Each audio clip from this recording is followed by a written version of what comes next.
Showtime. Hello, everyone. Welcome back to another episode of Goosebump Moment Presents. You might be familiar and recognize this lady that's here with me today. Previously, she was on and promoting her business, and we were encountering a bunch of technical difficulties. I'm sorry to say that we're going to have a few here again today, but if you will be patient and tolerate a little lag in the conversation, you're going to still get the same message and the same information that you need to have regarding this amazing profession. Ladies and gentlemen, please welcome back CATH Harrison. CATH, it's wonderful, and thank you for agreeing to do this again. No problem at all. I don't know whether it's much better today. We seem to still have a few difficulties, so I don't know whether it's my end, but we shall persevere. We shall. Again, your audio is pretty good. They still will be a little lag, but as long as we're good, people get the message. That's all that's important. Okay, so virtual assistants, folks, is what we're going to be talking about today. And if you will pay attention to the scrolling banner at the bottom, one of the biggest obstacles that I know CATH and I have talked about and other VAs have talked about is that employers seem to have a problem with outsourcing their admin work. And the question is why? Why is that such a big deal for employers? Let's talk about that, CATH. Let's open up with that. How important, well, maybe not so important, but how beneficial is it to consider a virtual admin assistant versus one that is in the office? Well, a few of the benefits are across the bottom of the screen. Obviously, the whole thing of employing, so to say, a VA as opposed to a permanent member of staff is that you literally pay for the hours we work on the job. You don't pay holiday pay. They don't pay sick pay. It's, you in an 8-hour day, you don't have an employee for the 8 hours. So you literally just pay for the time we are working on your business. So whether that be 2 hours a day, 3 hours a day, it's just how it's, whatever support we give and we, you sign up to on the contract. It's beneficial to companies because obviously it's one of those things where we will be there for businesses when they need us, and we will provide a service, and they just pay literally for the hours that we are working with them. Again, that's a very distinct, important point right there, because if you have someone in the office and it's a permanent employee and they're working 40-hour weeks, 5 or 6 days a week, employers are paying benefits. Sometimes you're paying the overtime. Sometimes you're paying, you may even have a sickness that may happen. And now that person is not available in the office on something that needs to be done that day. And there's no payroll tax. There's no unemployment tax that we have here in the States. There's not any of that, because all you pay a virtual assistant for is work done. Correct? Correct. It's for work done. And should get sick, then my responsibility would be, as a VA, would be that I would find somebody that I know would be capable of supporting me and being able to just step in and help and do that role, as opposed to if you're off sick as an employed person, your role might just go empty for a week or so, while somebody they haven't got to employ a temp. It's something that as a business owner myself, if I'm not available, if I go on holiday in the summer for a week, I will always say to my clients, I'll give them plenty of notice to say, do you need me to get somebody to go out and hire a temp in, or find that it's something that I do, or at least offer. Very rarely do they say that they need somebody. Most businesses can survive a week without a VA, but it's one of those things that, it's again the company to do.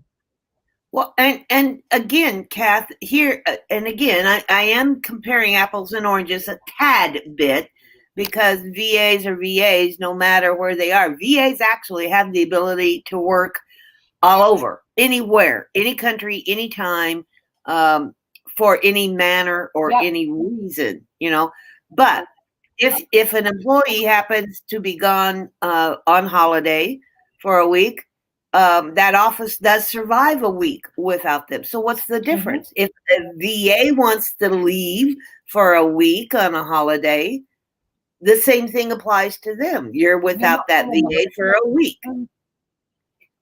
So but the difference is the company isn't paying while you're on holiday. They're not paying for nobody to do that job. That's not something that exactly. Right. So they're not paying for the fact that you're on holiday. That's something that if I'm not there, they don't pay. We have a question here. What do they charge, and how do you find a reputable one? Good question.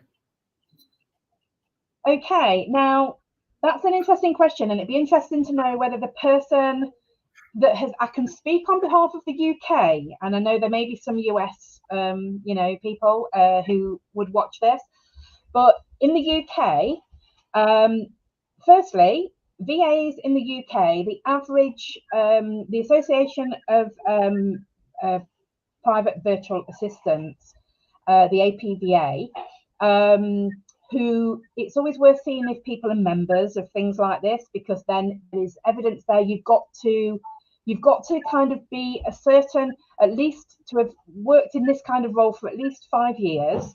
You have to have ICO and insurance.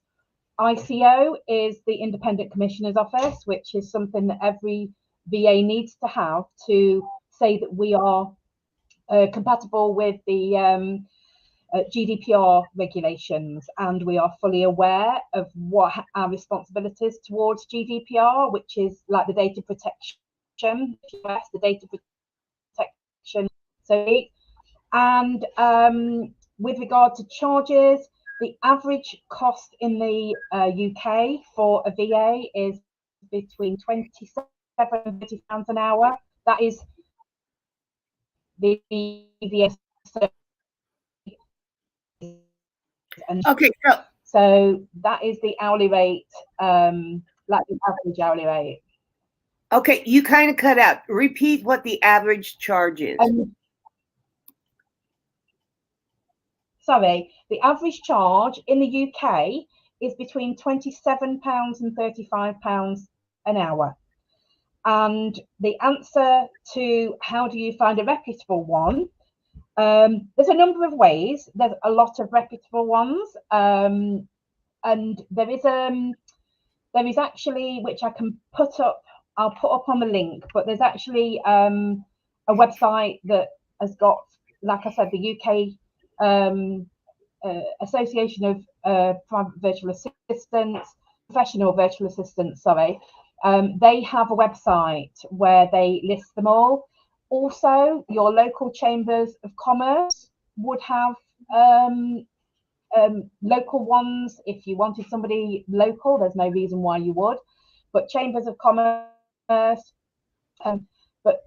Really, I think, when you say like a reputable one, I think a lot of, I know my clients come from, it's the visibility and the social media body, getting to know them, getting to, there's got to be, no like trust factor. So you take media. But with regard to reputable, I think so long as you make sure that they're insured, so they've got professional indemnity insurance and cyber insurance, computer completely, they are insured, against that. And the professional indemnity, again, it's important that you get a VA that's insured and also one that is registered with the ICO. And I don't want to harp on this one point because there's so many good points about this. But I just was doing some numbers here in the States. The average wage for an admin assistant is somewhere around $12-15 an hour.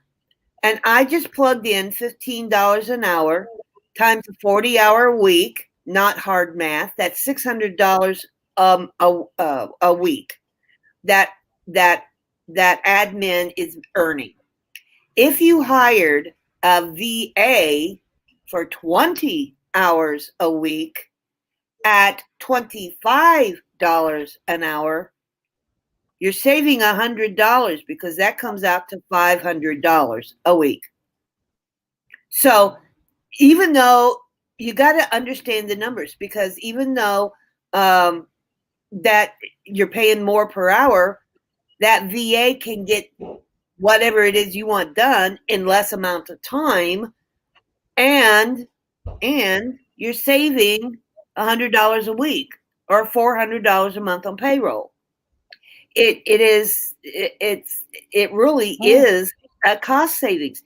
That's almost $5,000 a year that you're saving. Not to mention the points that we made earlier about no, you're not paying benefits, you're not paying payroll tax, you're not paying sick leave, you're not paying vacation pay, you're not paying any of that. So take that $5,000, add another $2,000 or $3,000 to that.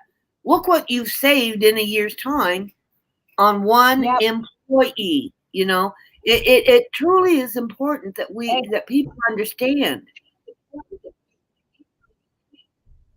It is a cost saving, and I don't think people think £30 an hour, that's a lot. Well, if you think about it as you've just said, BJ, it's actually a saving.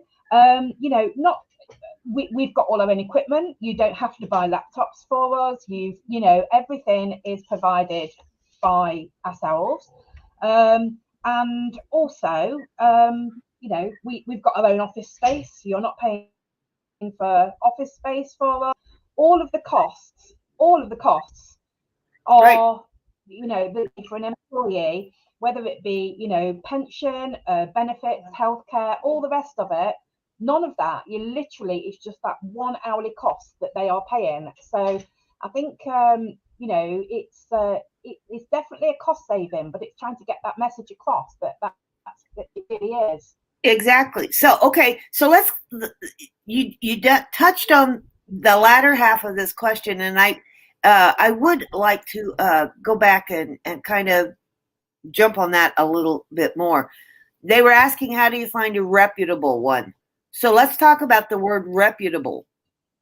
What kind of training should an employer on a CV, which is a resume here in the States, what kind of information should they be looking for as far as background, experience, training?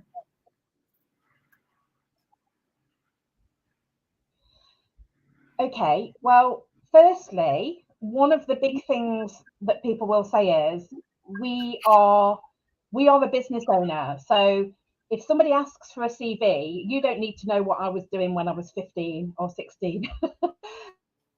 If you have a plumber in to do a job, we don't ask to see their CV. What we need to know is how many years of experience have they got doing that? What professional qualifications have they got? So one of the things that is quite important for VAs is to have a website, or at least a lot of detail on the LinkedIn page as to what roles they've worked in, what their experience kind of consists of, what areas of industry they've worked in, because it's always quite interesting. You know, people tend to prefer, for example, I worked for Hewlett Packard for 17 years. So that's obviously within the IT industry. So with clients that are in similar industries, because they can see on my I mention it on my website, but I also mention that on LinkedIn, obviously. So seeing if they've had similar industry experience. Some VAs like to niche down in particular areas if they've had a lot of experience, perhaps with the legal industry, or the health, healthcare or finance. They tend to try and prefer to get clients within the industries that they know.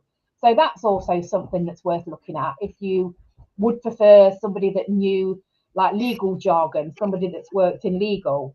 So yeah, that's important to some people.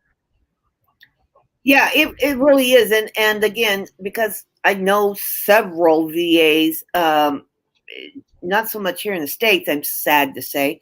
I do know a couple, but in the UK, I have run across VAs who do work in construction, who work in real estate, who work in finance, who do work in, and they specialize even in the legal industry. I do have a couple friends who do work there. Here in the States, the two that I know, one is a paralegal, and that she took that training in her background, and she went on and formed her own VA, and she has a company that she's in and around the Savannah, Georgia area, but she does offer any VAs to law firms or corporations down there who need some legal assistance in the executive area back there. The other one is a general practitioner. She covers just about anything. And then what she is not skilled in, she actually has a group of women who are VAs who that she can call upon and say, "Hey, I need somebody with your skills and your background. Would you be willing to do this?" Yeah. So it's a great way. You're not only saving money, guys. You're getting actually. I hate to use this term, and maybe please don't comment on my comment that I'm about to make, because you're getting actually some higher skilled workers when you do this, because they have an expertise in certain areas. Whereas when you hire someone in a general fashion just to come in, that new employee now has to learn all the office mechanics and all the office policies and procedures. Whereas when you work with a VA, you get you can ask for specific skills. You can get somebody in there who is knowledgeable about what you're looking for. So yeah, it's amazing. I can't. People have heard me say this repeatedly. There are two industries in small business that are just not utilized enough. It's virtual assistants. They're just amazing help for business. They can benefit, they can add, and they can help you save money. The second one is, and hopefully I'm going to be doing an interview down the road about this new one, but it's the voiceover artist. And we will be talking about how impactful having a voiceover artist for your small business can be, at a little nominal cost as well. So down at the bottom, you will see a scrolling tag that says you can reach CATH on LinkedIn at CATH-Harrison B. And CATH, is there anything that you would like to say before we end the broadcast? No, I would just like to say, there is a VA out there that can help you with anything and everything, and some specialize in certain areas. Some, will just support with admin, but some will just work on booking. And my background is a corporate VA, so I do your more traditional PA and personal admin support as well, which is all the stuff that you don't get time to do because you've got a day job to do with home. So I've got a couple of clients that I support in that way, and I love doing that, actually.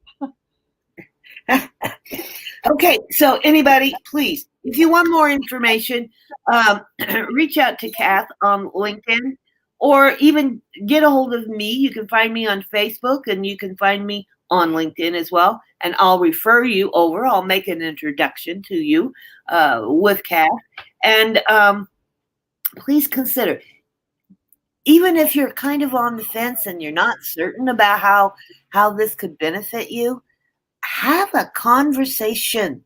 Conversations are free, and conversations can help enlighten and maybe help you grow. That's what we're all here to do. And as I always say, what we do is people helping people. That is why we do what we do, and we love it, and we want to help you, the audience, you, the small business owner. We want small businesses to thrive and survive. So don't hesitate. Just reach out to us, and one of us will help you in some manner or another. Kath, thank you so much for agreeing to redo this. This actually was better than the first one. It was. So everybody, thank you so much. Tomorrow, I'm excited because I got 3 interviews coming up. I am beginning with Kevin Roach, who is a gentleman out of Scotland, and you're going to love him, if only for his accent. And then I am doing a lady that I have personally known and worked with. Talk about VA. Other than Kath, this woman I know personally because she is the admin for one of my networking groups. And for the past 3 years, I could not have functioned without her at all. Her name is Annie Page, but it's not all she does. And we're going to be doing 2 interviews with her coming up. And I'm excited to share not only what she does for your partnerships, but what she does on the other side of what she does. And then I'm terribly excited because I have a gentleman I've known probably about a year and a half, who is a cartoonist. And he's going to be telling you about what he does in the cartoon world and how you can actually use cartoons to help you with your business. If you'll give me a moment here, I'm gonna brag about him here a little. He made me a personal. I can't share the screen because it's on my phone. Maybe you can see this. This is a personal cartoon that he drew just for me. Can you see that? There we go. That's better. So anyway, I'm excited. So Jim Barker, Annie Page, Kevin Roach is all coming up tomorrow. And if you are interested in being a guest on one of these upcoming episodes for 2023, reach out to me. You can, as I said earlier, you can find me on Facebook through my personal page at BJ Stevens, or you can reach me through Goosebump Moment Presents page, or you can find me on LinkedIn. Send me a message. Let's have a chat, and let's see if we can get you to stand out, show up, and get noticed. Okay? Thanks, everybody. Kath, thank you so much.